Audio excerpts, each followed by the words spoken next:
Hey guys, this is Paper Lore Plays, and welcome to my very first Let's Play adventure. The game this time is a disclaimer screen. I don't know, the gameplay needs some work. No. This is a Fangame from, of course, Mario Fangame Galaxy, and we'll find out what it is after a bit of story. The Mushroom Kingdom was a land of peace and harmony. The citizens, the toads, enjoyed life without any cares to be had. However, somebody thought the kingdom wasn't quite peaceful enough. One day, an eerie chill crept through the air. One by one, many toads began to fall into a deep, wakeless slumber. Who could be behind such dark magic? Well, there was a certain order of monsters long jealous of the toads' carefree lives, the Koopa clan. With the citizens showing no signs of waking, the monsters were free to wreak all the havoc and perform all the kidnappings they could ever want. Could nothing be done to stop them? In a small town on the edge of the kingdom, one young citizen recalls the old legend of Super Mario.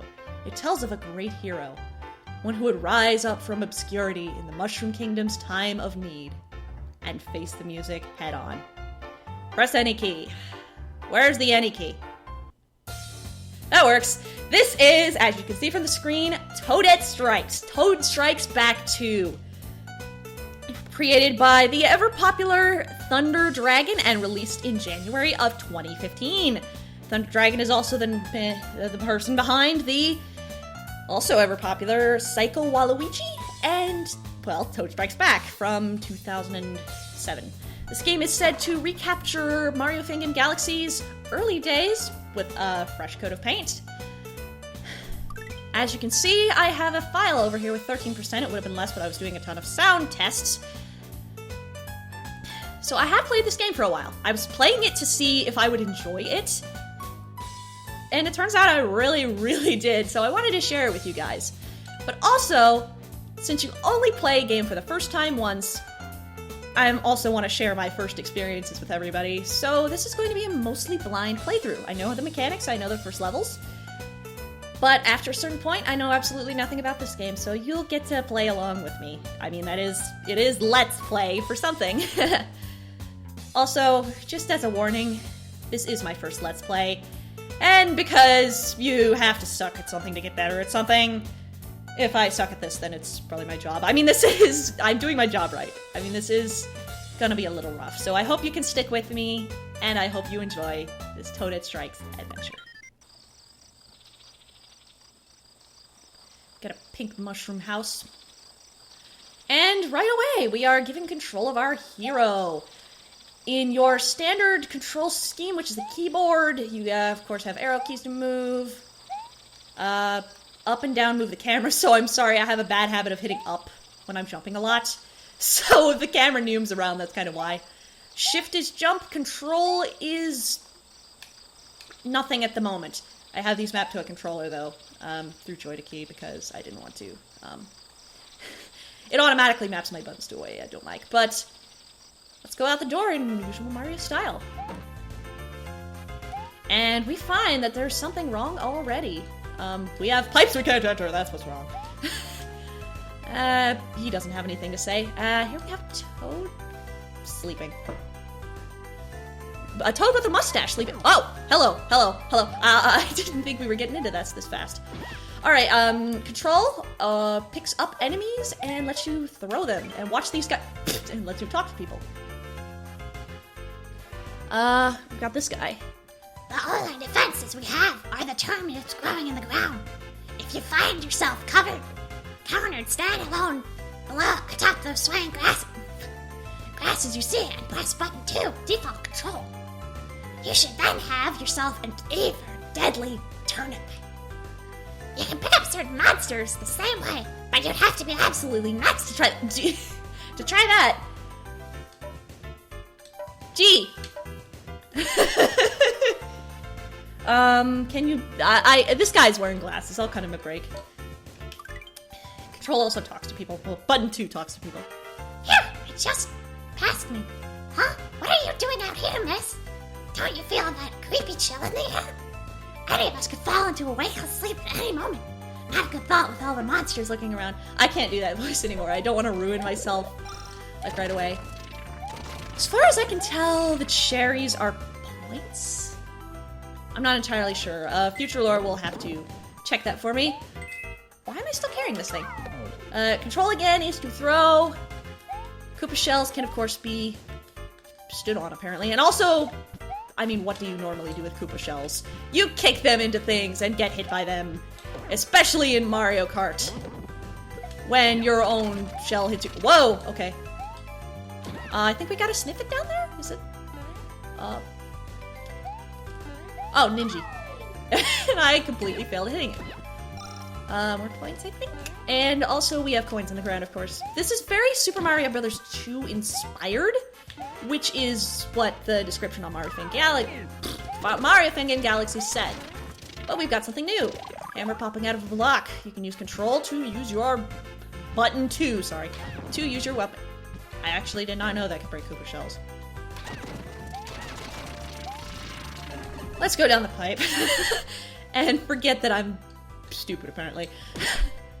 Be prepared for me to do a lot of stupid stuff. What is this? P-switch? I haven't played this in a while, okay? I have played it before, but it was a long time ago? Not entirely. And you can hammer blocks. You can also pick them up if you don't have a weapon yet. But there doesn't really seem to be any point to picking these up. And there goes my habit of always pressing the jump key, and I'm not entirely sure what that mushroom did. I think it expanded our health? Somebody's probably gonna tell us in a second here, because that's usually how video games work. Was there something up there? If I already missed something in the first level of the first world, I'm going to be upset. I am going to be very, very mad. Maybe you'll tell us something. I can't do the Toad voice anymore. I saw them! Those monsters carried a sleeping toad out of the Forbidden Fortress. You know, the old rundown castle to the east? The one no toads allowed to approach, hence forbidden? It's the Fortress of No Return. So yeah, stay away from it. Of course, I know you're not going to listen to me. Well, it was nice knowing you. If you couldn't tell already in this game, I always want to hit up. So, like, you say you're going to save everybody.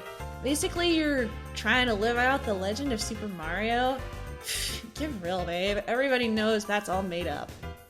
It's a fun story to tell your children and all, but let me reiterate. Your Super Mario is not real. He never existed. And what is Luigi? Chopped liver? Actually, yes. You can pull hearts out of the ground. Also, a heart will come floating up at some point. But I don't know what that point is. Can I just hammer this thing? If you couldn't tell, there's gonna be a bit of wandering around because, like I said, I have not played this game in a while. Fire Flower works the similar way as the hammer. Currently does. What does this guy have to say? Hey, young lass, what are you doing outside? Are you also looking for something? Press the up and down keys to look all around. Oh, but that's not all. While looking up and down, you can aim your attacks to everything from veggies to hammers and fire flowers, even to Yoshi's tongue. Why don't you try looking up and throw a veggie at the bricks above us? Find something or other. That went through like 3 accents. That is impressive. Okay.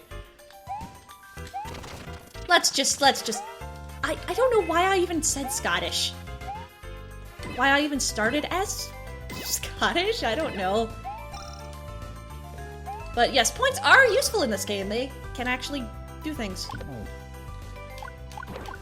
But as you can see, yes, you can aim your fire flowers up or down. Toadette's clothes do not change, which kind of weirds me out. Oh, do you need the hammer for this? You can also switch out your weapons. I forgot the key for a second, with a third button. Which I can't remember its original mapping right now, but I guess that really doesn't matter. Ah, I see what that did. That mushroom must have given me an extra hit.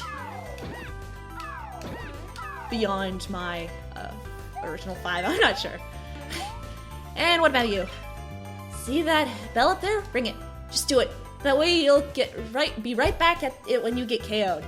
And yes, I said when. I really hope that's not a, that's not meant to be a warning. How do you hammer things you're standing on top of? Nintendo logic. Fangame logic! Ah, we have our lovely friend Pokey. I managed to cheese that one out, but I'm not doing that again.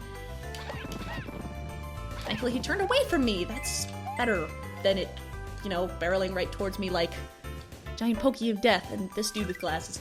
If only I could find a second fire flower. With that kind of power, I could blast that forbidden fortress brick by brick. I'd save the sleeping toads while the Koopa clan would tremble before my fiery breath.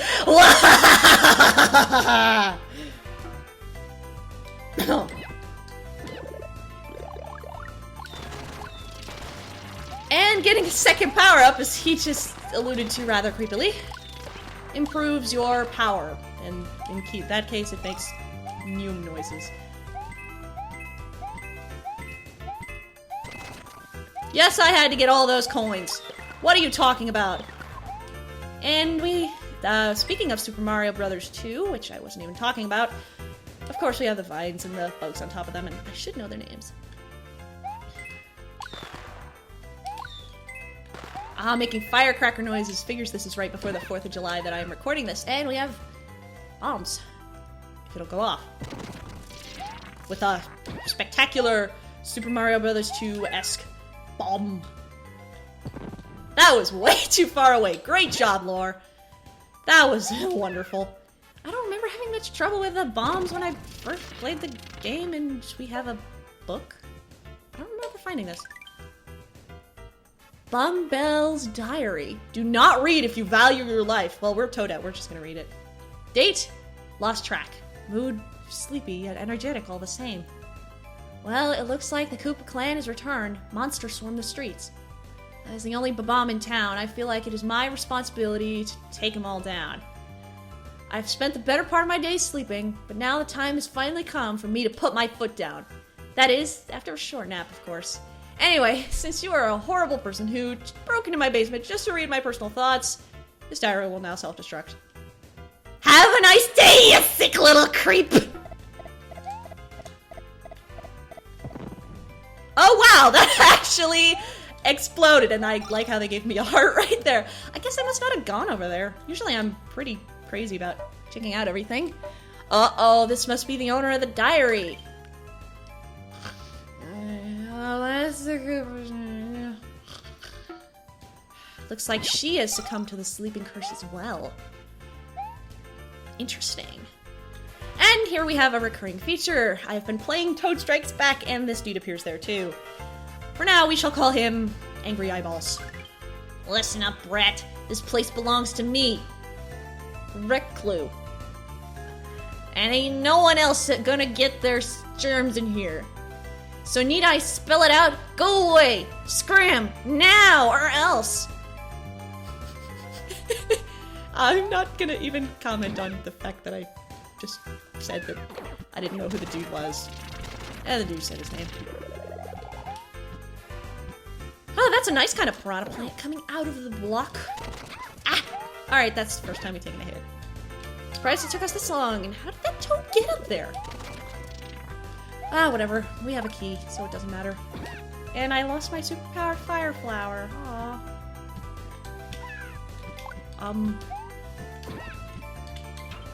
Okay. I press up while holding a key. What do you have to say? Green mushrooms give you an extra life, while red ones refill your health. Avoid the nasty-looking purple ones. Yes, I know, they beat all that into your head in mushroom education class, but did they teach you this? If you pick an item you already have, say for example, a red shroom when you will have full health, you'll earn a bunch of star points. Also, there's a very rare type of mushroom that further extends your health. These shrooms only show up when a P-switch is activated, however. Folks say I'd make a good mush ed teacher, but math's more my thing. If you couldn't tell, the writing in this game is really, really cool. It reminds me of Paper Mario, and that is a very good thing.